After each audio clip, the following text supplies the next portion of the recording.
I'm at the forest apiary with Richard today, and we are going through my selection, the very best of my selection of breeder queens. So each year I buy between 15 and 20 artificially inseminated queens, and I buy a few select breeder queens as well.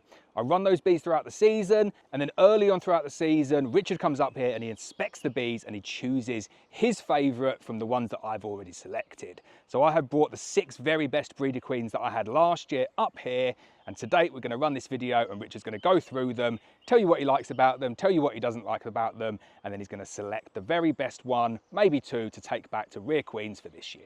So this first box that Richard's going into here is very, very understocked. Had a nuke out of it here. We try and keep the breeder queens on as few frames as possible, and this one here has a little delightful trick on that first frame as well, trying to catch Richard out. So as I was going through my nukes for delivery, we had a Langstroth frame that unfortunately had snapped. And there we go, Richard's just doing a little bit of a tap test there. Just to see the reaction. So Richard's come really well prepared, no glasses. So this queen here is a 2022 queen, yellow marked from Duncan Simmons. Very, very nice, calm, buckfast bees. I've taken a few splits off this one already this year, and I did some grafting off it last year as well, and the offspring's very, very good. Consistent across all of Duncan's lines, you know, very good breeder queens, really good genetic lines. What I particularly like about this one is how prolific they are. They were on 6 extension boxes late on last season, and then they built up this year onto about 3.5, 4 extension boxes. And then I've had to knock them back and take some splits out of them as well, because Richard only likes to take a couple of frames with him when he takes the breeder queens. So what you're seeing there, that frame was donated from another nuke. That wasn't the brood from this queen. So let's get down underneath that top extension box there and take a look at what this queen can really do. I do think this is a slight unfair advantage, this one. This isn't all of her daughters. You can see a lot of darker bees in there. Took a lot of splits and took a lot of nukes from the apiary where this one was in, and then left the box here. So this has gathered a lot of different bees. And then I've added some brood in to boost it because I've taken a split out of it as well. You seen any eggs in there? Yeah, I've seen eggs in the top one. Okay, seen eggs. We'll be good then if we've seen eggs. She'll be in there somewhere. They can get a little bit rattled, can't they, when you transport them from site to site and the queens go AWOL for a few hours. And we haven't used any smoker, or we haven't used any syrup spray or anything. He's going to hold it against these bees, definitely. Well, do you know what? I'm quite confident that you will find that they're a lot calmer than this one here. There we go, there's the queen. So, let's give you a close-up of that Duncan Simmons queen. Let's get right in there. There she is, marked 92, yellow marked queen. We got that in May, June 2022. We've taken a lot of daughters from her last year, but you can see, beautiful queen, really big. What do you think of that queen, Richard? So go on, what are your thoughts on this colony here? You can be completely honest, because I'm not 100% sold on this one, I have to say. Well, the bees are showing signs of aggression, aren't they? Having said that, you've done so much with them, they are going to do that. I mean, the queen itself is fine. It's a nice queen. Right, let's have a look at some others. So there we go, that's number 1 breeder queen. Richard just putting that back together again now. We've got 5 more of those to do. So when you're looking at your breeder queens, Richard, what are you looking for? Like, tell me about all the different things that you're looking for when you're evaluating those queens, but more importantly, when you're evaluating the F1 offspring of those breeder queens. I'm looking for brood pattern, really. Brood pattern. Number 1's got to be temperament. And then number 2 has got to be the brood pattern, which is a bit unfair, seeing as you've robbed so many nukes out of these. So I can't get a good judge for that, really. And then how do you feel about things like sack brood, chalk brood? Yeah, I mean, any of the viral diseases, as long as the frames are new, if you've got problems with viral diseases and you've got relatively new frames, there's no way I would even go there with breeding from that. So straight off the list. What about swarming as well, like on the offspring? If you're seeing like breeder queens try and swarm or offspring try and swarm, what's that making you think? Well, that's it's very difficult to judge a breeder's queen because most of them are artificially inseminated. And the pheromones, just because the queen is right, doesn't mean to say the pheromones are there. So it's like a constant battle for that, isn't it? Very difficult to judge. You can judge the offspring, but then you've got to wait another year. Got eggs in this one. Bees are calm at the start, for sure. Yeah, we should have left the angrier one till the end, I guess, because it can sometimes trigger them, but you can already tell, can't you, the difference in temperament with these ones here, not flying off as much. Yeah, there's a queen there. So where's this one from? Right, so we've got the queen here. So I'm keeping this one a bit of a secret. There's a few on here that we've got that I'm not actually allowed to divulge where they've come from, but they are pure buckfast queens from a very, very special breeder in Europe. But isn't that a beautiful queen? Yeah, it is. Yeah, no, it's a nice queen now. So this colony here, oh no, it's not this one. I mean, they're quite fast moving on the frame is the only thing. Bit fast moving on the frame, okay. You So know, you prefer them a bit more. Well, you don't want slower. them to be balling up. You know, once they start to ball up, it makes everything difficult. Or anything, looking for queens. And if you film that, you can just see them running in one direction. In the end, the centre will be empty, and there'll be, like if you were looking for a queen in here to the untrained eye, which I would just do this. Yeah. It becomes more difficult, doesn't it? Yeah, a bit buzzy. Yeah, they're not particularly aggressive, because even when I do this is my test. Yeah. I mean, they're not. I mean, I haven't got any upper calves. I was going to say that's a good thing to look at there. You can see a few bees flying, but none of them are going for you like they were kind of on that first one. No. And I will add in there, like I can't get a slur on Duncan. Duncan's queens are exceptional. And if you bought an overwinter queen from us in 2024, every single UK mated queen came from a line from Duncan. So Duncan's queens are exceptionally calm. That colony behind there, that is, I've added some brood into that one, hence the slight aggression. So I do think that needs to be stated there. Yeah, I like this colony. Like that one, yeah? Yeah. So go on, tell me the things that you like about this one. Tell me the things you're not so keen on. Well, just the brood patterns there, the calmness in the bees. I mean, the only downside is that the running on the frame. Running on the frame, yeah. Because we haven't used any smoke, so they shouldn't be running anyway, really. No, okay, cool. But better than the last one? Well, by a mile, yeah. Yeah. Okay, we're going on to the next one now. So these are, Richard's going to probably curse a little bit on these one. These are frames and feeders, 14 by 12 plastic frames. Richard's #1 favourite. And this is a trick that I've used quite a lot recently. It's a brilliant trick, which is you set your nucs up like that and you just use each one as a seat. Absolutely brilliant. Right, so this one, let me give you the background on this one here, Richard. This colony, I've never seen expansion like it. You can see they've used every single jot of space in there. Giving it the tap test there. Yes, if you do this and the bees are attacking your fingers, there's something seriously wrong, because they get stung in the leg. But, you know, this is extreme. You know, we're not using any smoke. We're just trying to see, you know, how they perform, really. I mean, there's two ways of looking at bees that come out to sting you. I mean, you want some protection against the wasps and everything else, but it's what you don't want is to have bees that are just constantly stinging you, because the job's not pleasurable for anybody, you know.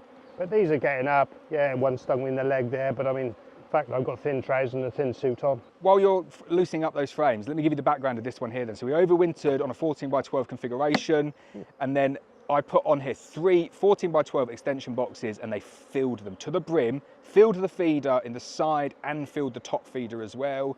And you will see on these frames here, they are full to the brim with bees, absolutely full to the brim. So you like it when the bees go out and they kind of get copious amounts of pollen like that? Yeah, nice ring. Especially after this spring, it's something I look for even more. Just why is that? So it gives them like the backup so you can get the expansion? Yeah. I mean, bees that definitely harvest a lot of pollen are definitely a bonus. So, I mean, she's laying that many eggs, I can see doubles in there straight away. Double eggs? Yeah. As in, like, she's limited for space, yeah, which is a good thing. And it's a difficult one, isn't it, with the breeder queens? Because what we're always trying to do and striving to do is to limit the amount that these queens lay. But it can be difficult with the breeder queens, can't it? Because all they want to do is just become huge. Yeah, you've got to knock the colonies back to at least just 2 or 3 frames max. And they just can't do it, though. So I wish you'd come and seen these when they were on their, you know, the 3 or 4 extension boxes, because some of the brood was brilliant, but it was all high up. So they built the brood nest, no queen excluders in there, and they put the brood nest right at the very top of the boxes. And I've gone off and made some splits with them. Well, there she is. But that's a pretty good brood pattern, I think, isn't it? Yeah. Could be better. Watch out, she's just fallen off Yeah, there. no, She's fallen off. There's a mistake. Yeah, so there we go. Because you've cut her wings off, Lawrence. Oh, well, you know, I didn't drop her. I like it that Richard dropped the breeder queen this time. So this one here is from the exact same breeder from the previous colony. I've got 3 or 4 of these. Secret breeder in Germany. And I've just given away where the country is, but German buckfast. And you said before, didn't you? You like German buckfast, Richard. So there we go, beautiful long queen. What number we got there? Number 19. So if people remember back, number 19 was the colony that nearly died. So that queen maybe wouldn't have made it through. So I kind of like the idea of doing something with that queen. You know, she was probably a couple of hours away from that colony failing completely. So what are you thinking about these ones? Well, they're fine. I mean, look at the pollen in there again. It's like a frame full of pollen. Which is good, because you need pollen to make young bees. Yeah, frame of pollen, lots of nectar still coming in. What do you think of plastic frames, Richard? Why do you hate them? Why do you hate them? Go on. Well, no trait, but whoever designed these frames, these should be solid for sure. Why? What don't you like about that? Well, have you ever tried cleaning one? Yeah. It's a design fault for sure. I'm not so sure whether the bees really like them. The bees definitely prefer wax. So, without a shadow. I mean, I've heard a lot of people say about them. I mean, I've not used them myself. I mean, there we have a coupler. So this is just what I would call a play cup. I don't think there's a, no, there isn't. Interesting though, on one of the colonies that I took down, the breeder queen colonies, they were trying to swarm. So I found capped queen cells in the colony. And you might look at that and think, well, that's definitely not what you want from a breeder queen, like swarming build up. But then they had built wild comb everywhere, and they're probably in a box that was maybe 2/3 too small for them. So I almost forced them into swarming. How good's your camera, Lawrence? Not great. There's 2 grubs in there, both formed. Where? In there.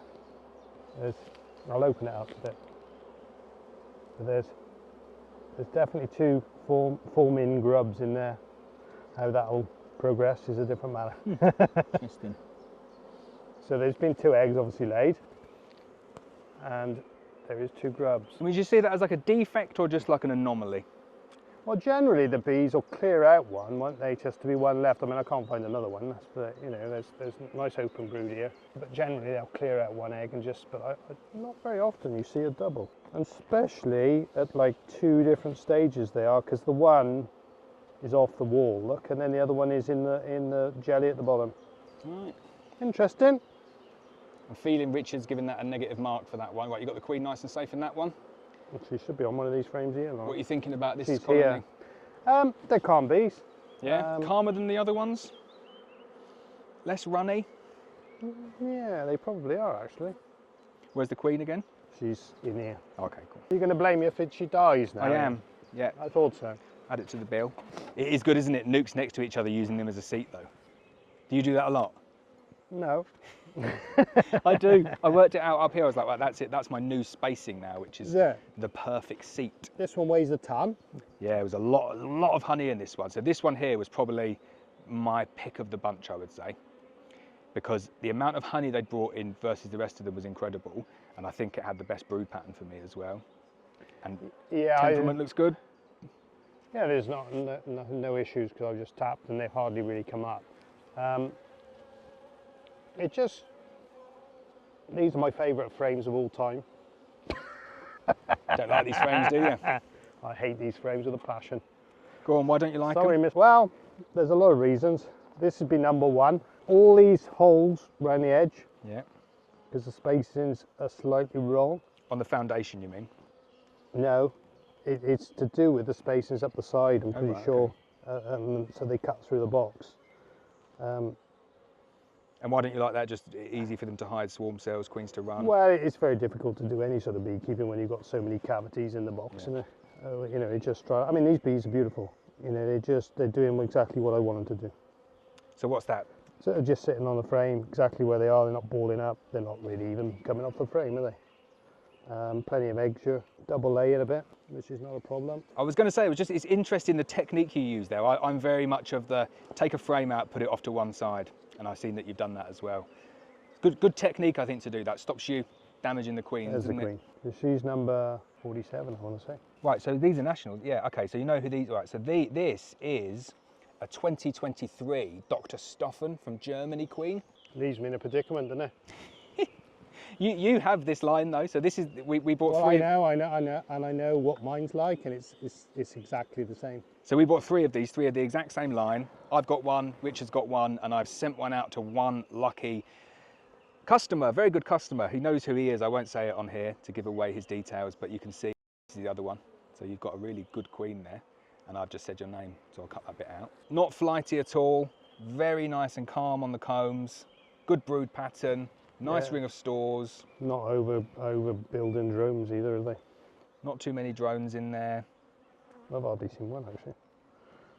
I mean, that's a matter of what stage the colony's got to, Mike. Prolific honey producers. I couldn't believe when I went back into this one just how much honey they had built up over the past maybe 10 days. Huge flow going on. Bees have gone out, packed that honey right in there. So what do you think of this one, Richard? Do you like my mix of DN4s and DN1s? This is Gold Star. It's a Gold Star, there we go. Right, so this is probably high on Richard's list. Nice brood pattern as well, isn't it? It's just, I mean, you haven't got to do any more than that, really. No. It's a good brood pattern. Queens are not particularly that big, though, are they? That's what it's always the funny bit for me. You know, people talk about big queens and prolific big queens. I'm not so sure about your spacings in this box, but well, like I said, I've got mixed ones in there, haven't I? I've got a couple of old DN1s. I wonder where I got those old DN1s from. Looking squarely at Richard for the old DN1s. I'm going to say you can't blame me for them others. Mine have been going in the fire, Lawrence. Yeah, well, these are the last two. So with 4 in, that's the 4th one, and then we've got the 5th one here. So this is the pick of the bunch from my German buckfast line. And as you can see, I think already opening up that lid, very little action going on there. They are just a little bit more. Like I can already see them coming up, which is fine. This is not... Versus the Stoffen ones? Yeah. So I can just tell by the weight. See how they sit with their heads up. Well, it's not about ready to get you, but there is a line of defence. Yeah. Which is, like I said before, if you've got big problems with wasps and stuff, you want. I think it is very important to say as well, the last 10 days here have been beautiful weather, 21, 22 degrees, big flows, and then we had a huge thunderstorm on Sunday, huge thunderstorm on Monday, and now today is Tuesday and it's been drizzly all day. So the weather today for inspecting is the worst that it's been in the last 2 weeks, really, really poor weather, and the bees aren't flying, so we're going in and there's every single bee that's in here. Right, queen's on the back of that frame. So what are you thinking, bit more runny than the Stoffen? They're not over runny, though, are they? No, probably the least runny of the bunch. I like the colour of the drones. Yeah, there's some real good drones in there. If you turn that one over, you'll see the queen on the back of there. So what number we got there? 71? Yeah, 71. So a little bit runny there, a little bit of movement. Nice white cappings though. If you look at the egg pattern, the eggs are a lot bigger, twice the size of the others. Yeah, so you mentioned this before to me, and it's something I've never heard of. Go on, tell us about the size of the eggs and why you think they should be big. Well, as a breeder queen, if you're taking grafts, you want them eggs as big as possible because it means they'll have the most nutrients in them. And how do you ensure that the breeder queens lay big eggs? Just knock them back all the time. So you don't allow them to ever get big. No more than 3 frames, so one of them being stores and the other 2 just for brood. Constantly taking out bees and brood then?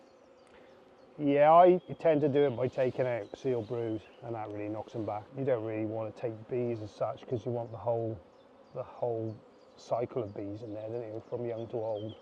It's interesting, when I found just taking out brood and putting in foundation, like I'll come back 3 days later and they've just drawn out all the foundation and just pumped out frames of eggs, and it's almost like a bit counterproductive.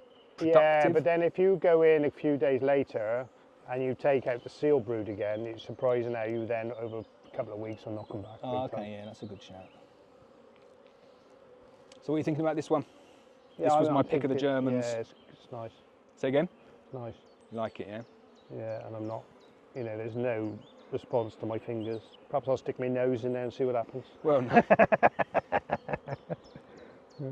But it's true, look, if I just pop around the front of these hives here, you can see like, there's no action going on. This isn't a flying day. If I'd have come back here on Saturday or Sunday, you would have seen streams of bees in the air, but it really isn't flying day today. So not the best conditions to do this, but I guess a good test for the breeder queens, like possibly the worst conditions for them. So what are you thinking, number 2 behind the Stoffen? Yeah, I would say for sure the Stoffen, but I mean, it's very important to say that you need a diverse line pool, not just, one.